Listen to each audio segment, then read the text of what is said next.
My family moved to the States when I turned 14, but I grew up in Russia, in a town called Kirov.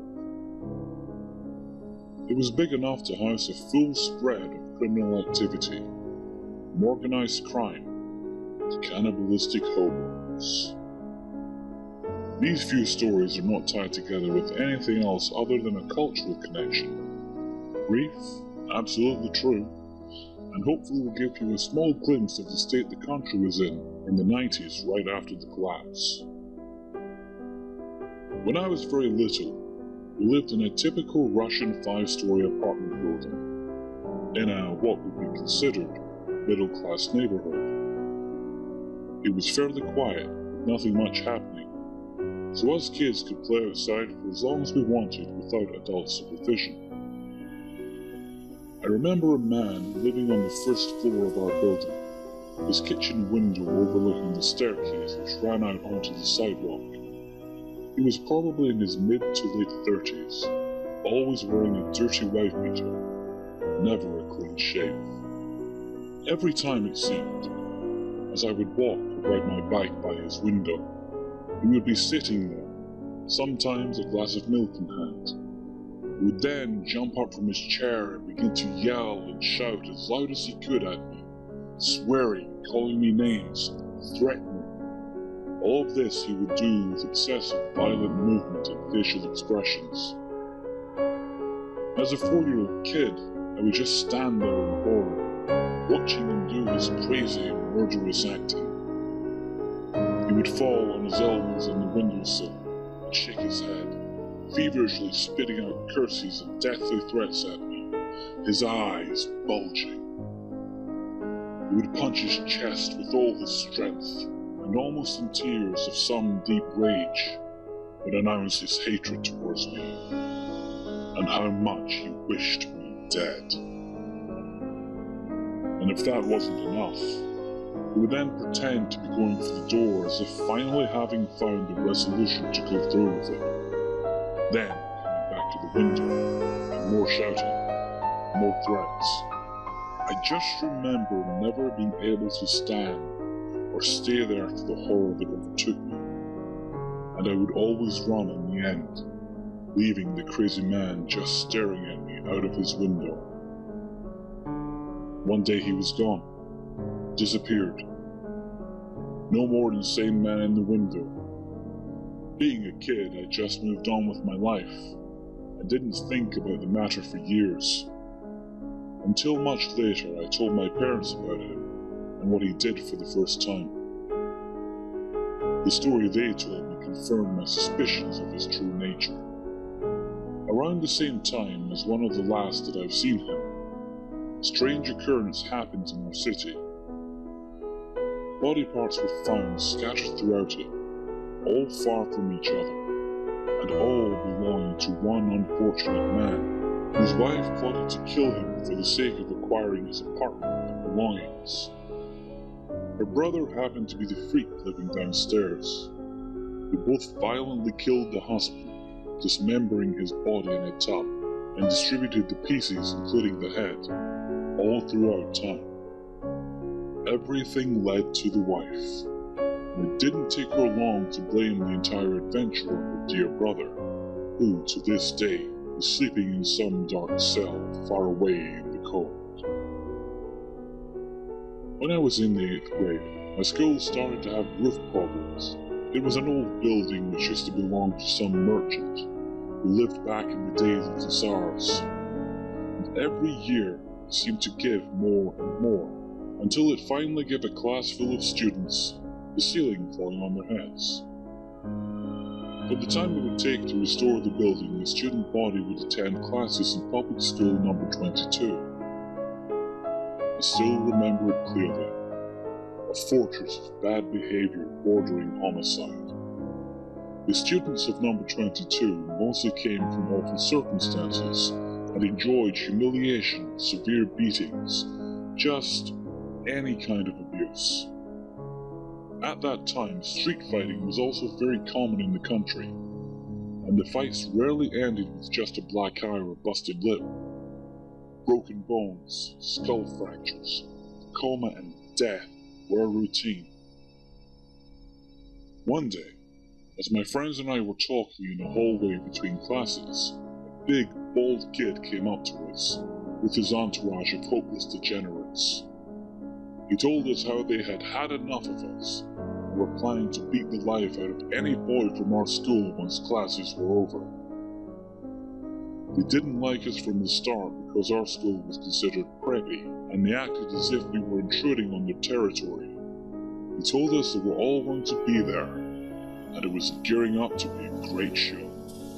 We knew immediately he meant what he said, as this guy had a certain authority in that dark place, and most kids were afraid of him.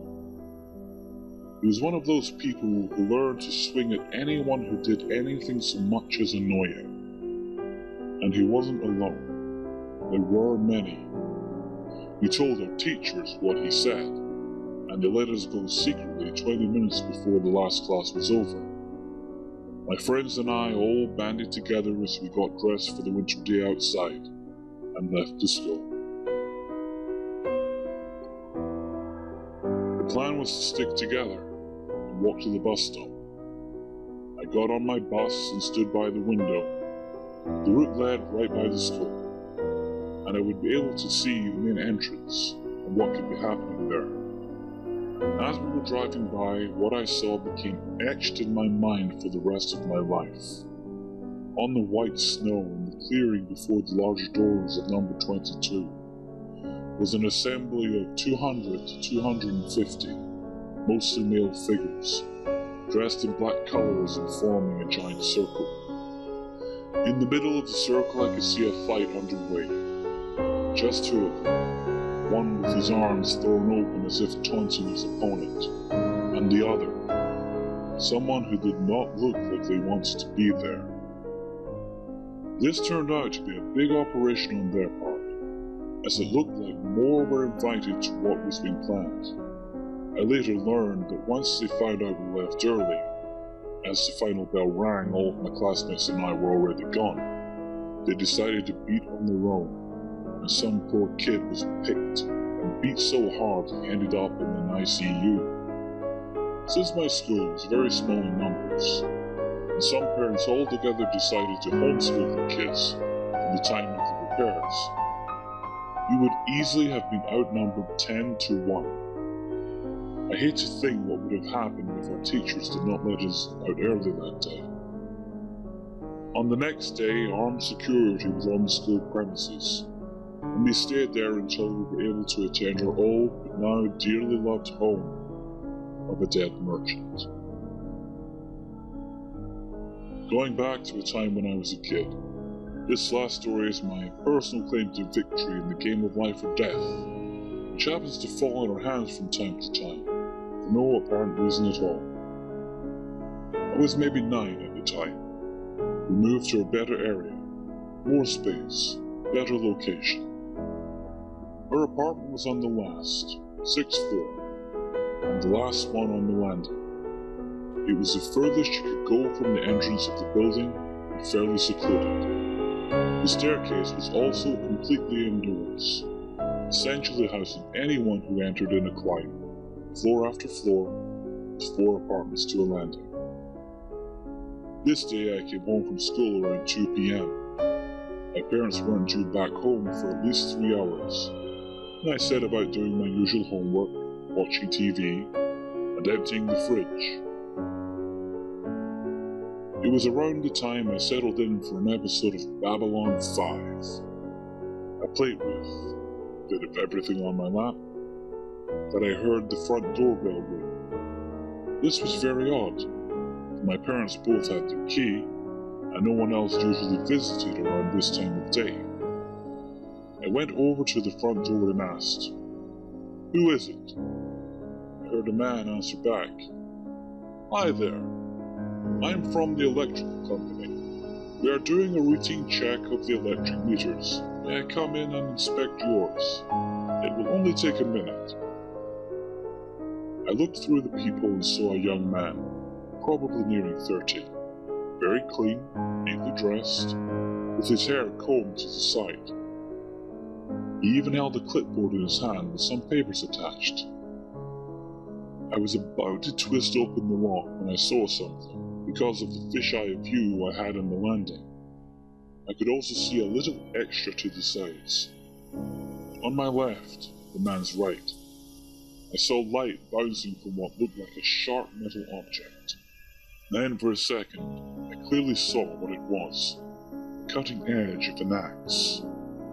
Someone was standing to the right of the door, attempting to hide from view, holding an axe. At this point, my memory gets blurry.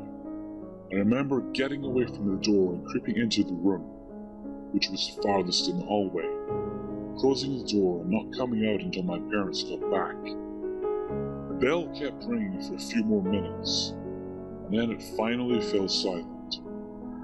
I never told anyone about it. Until now, I guess. These are my stories. And thank you to all who shared your own. I think it is important to learn of these encounters. Hi folks, Hellfreezer here. Now, I'm sure something at the beginning there caught everyone's attention just as it did mine. I know it certainly did over in Let's Not Meet. And that would be the Cannibals to Cowboys. Well, turns out Raymond Cloud, that's the gentleman who was very kind to share his story with us, did add a little bit extra to that in the comment section. And it went like this. Thank you. And to answer your question, it was a one-time occurrence as far as I can remember. Apparently 2 men and a woman, all homeless, stalked a lady in the middle of the day. They killed her, and managed to cut off a few limbs to take with them. Somebody spotted them sitting around a fire in a park, with some blood splattered around. They had a pot full of water propped up above the fire, and something floating in it. The cops showed up, and saw that it was a human foot. And that's when they discovered the body nearby. It gets really cold in winter, and to be homeless in that environment, wow, you can imagine. Let me start out by saying, I'm a 5-foot fuck-all female. I have a baby face that gives the illusion of sweet innocence. Mostly, forever looking like a preteen is advantageous. Sometimes, though, it makes me look like an easy target. This is the first of many encounters I've unfortunately had, and the one that sticks out the most. I was 17, mid-20s now. I worked at a local grocery store in a small, mundane town. Being a high school student, I worked evenings and got out around 10:30 p.m. I walked home alone every single night, and I had worked there since I was 15. It was my area, where I grew up, so I never had any fear. Thankfully, though, I was still alert. Anyways, on this night I was about halfway home, passing my local 24-hour convenience store. I always became more alert after this point because, until then, I was walking on well-lit main roads, and I could probably motivate my stubby little legs to sprint to the store if anything happened. After that, it's small residential roads with many a dark place to hide, for myself or murderers. I walked past the store and noticed a few cars parked outside. Nothing out of the ordinary. I cross the street and descend into the dark residential area. It's worth noting that not many cars really drive down those streets, especially this late at night. As I'm walking, I see 2 really bright lights roll up behind me, obviously a car, and honestly not super strange at this point. I keep walking, but I turn my head to try and see what the car looked like, or who might be inside. I can't see shit because this car's lights are super bright. I speed up a little, but this car keeps slowly following behind, creeping closer and closer. I am full on shitting myself at this point, but I don't quite break into a run because it's still a ways to my house, and the car could easily catch up to me. This may seem stupid, but I watched a lot of animal nature shows, and the one thing they always say is a trademark of prey is running. I guess I thought if I walked confidently enough, it would scare them off. At any rate, there was a corner coming up onto a very small road that leads to the street I live on. So I decided not to go into full-blown panic mode unless this car follows me down this street. I quicken my pace, turn the corner, and look back. The lights are finally out of my eyes, and I can sort of see the car. It has stopped where I had turned. I absolutely shit myself because I remember seeing that car parked at the convenience store, and to my absolute horror, the car slowly starts to turn the corner. I freak out and scramble to find my phone, but I fucking forgot it had worked like a moron. So I pull out my iPod Touch and pretend it's a phone to at least make it seem like I'm talking to someone. I turn around, iPod to ear, and look this car dead in the windshield, light still blinding, and throw it the dirtiest look ever while breaking into a slight jog. I hear the window go down and this motherfucker starts cooing at me. Like some really lifelike dove noises, and I just fucking book it. I hear the car speed up behind me, and as soon as I round the corner to get onto my street, I dive into one of my neighbor's bushes because I knew I wouldn't be able to make it to my house before the car caught up. I sat and waited. The car came slowly around the corner and stops just ahead of the place I was hiding, and continues cooing. Like, fuck this guy. I was so prepared to sit there for the whole night because I was pretty convinced he didn't know I was there. A couple of tense moments roll by and the car just suddenly takes off. Never have I been so relieved. It was dark, so I didn't catch its plate numbers. And the worst part about it was, I saw the car switch off its high beams. All I could think was they must have been turned on to purposefully blind me. I stay hidden for a bit, because I'm afraid the car is lurking somewhere. Adrenaline eventually took over though, and I just started sprinting home. I got in the house and just started bawling my eyes out.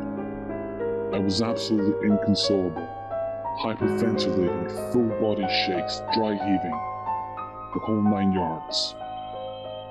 I had never been so afraid for my life, and it wasn't until I got home that I fully started to register that fear. It was just my poor 15-year-old brother who was home, and he had no idea what to do. After I calmed down, I called the police, but nothing happened. I didn't have a very good description of the car besides its colour and make, and never saw who was driving. The most horrifying part about this story isn't what happened to me though. The reason this story sticks out in my head is because, not a month later, a young girl who was very drunk was snatched from the side of the road about 10 blocks where I had been walking. The guy took her and raped her for 3 days in his basement, but she managed to escape. The house she was being kept in was abandoned.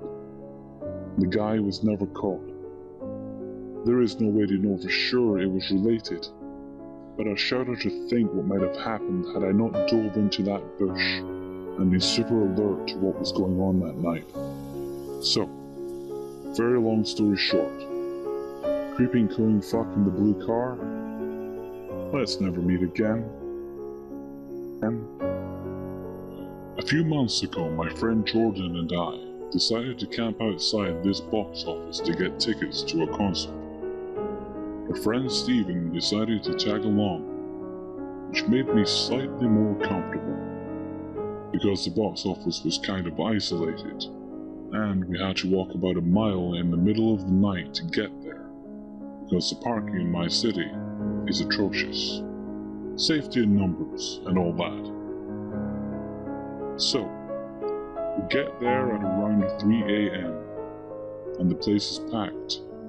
I should probably mention here that I bought my ticket months in advance, and I was just tagging along so Jordan didn't have to wait alone.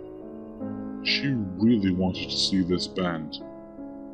There were tons of people, 500 or so, crammed into a very small area, and everyone was smoking weed and being loud. I didn't know Stephen was going to be there until that night. Otherwise, I probably would have not subjected myself to this event. After about an hour or so, this lost all novelty to me, and I decided to leave with the excuse of bringing them food, since I didn't need a ticket and was tired of being there. So I started the trek back to where we'd been able to park my car. Between the box office and the church we finally decided to park at, there's this super long walking trail, which in the daylight is probably a good place to walk. So I'm about halfway through it, when I suddenly hear really loud footsteps behind me. I look behind me and I find this guy sprinting toward me, and I'm terrified. I'm not much of a runner, and I'm pretty much terrified with fear, so naturally, I stop and wait for death to take me. Because fight or flight is not a response my mind has even been wired to enact. As I'm standing there, the guy sprints right past me. I watch him run away, give my heart a few moments to start functioning again, and realize I was overreacting. I see a lot of night joggers in my city, it's not a big deal. Even so, I complete the rest of the walk through the trail a bit more skeptically. I really wish that had been the end of it. So once you get past the trail, you still have to walk up this service road that runs parallel to the highway to get to the church. The church I parked at is at the top of this hill. I get to the top of the hill, proud of myself for not passing out because honestly, it was really steep.